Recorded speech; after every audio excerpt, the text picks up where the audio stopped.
தேவார பாடல் பெற்ற காவிரி வடகரை தலங்களில் அமைந்துள்ள மூன்றாவது சிவத்தலம் கடலூர் மாவட்டம் சிதம்பரம் அருகில் உள்ள சிவபுரி உச்சிநாதர் கோவில் ஆகும்.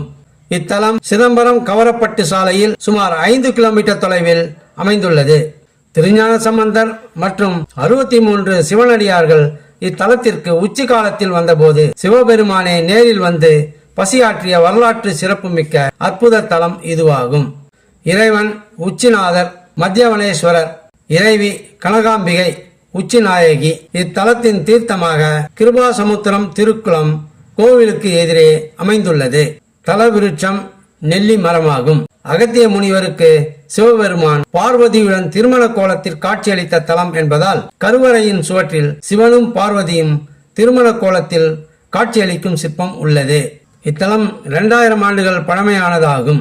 இத்தலம் காலை 6 மணி முதல் பகல் 11 மணி வரையிலும், மாலை 5 மணி முதல் இரவு 7:30 மணி வரையிலும் திறந்திருக்கும்.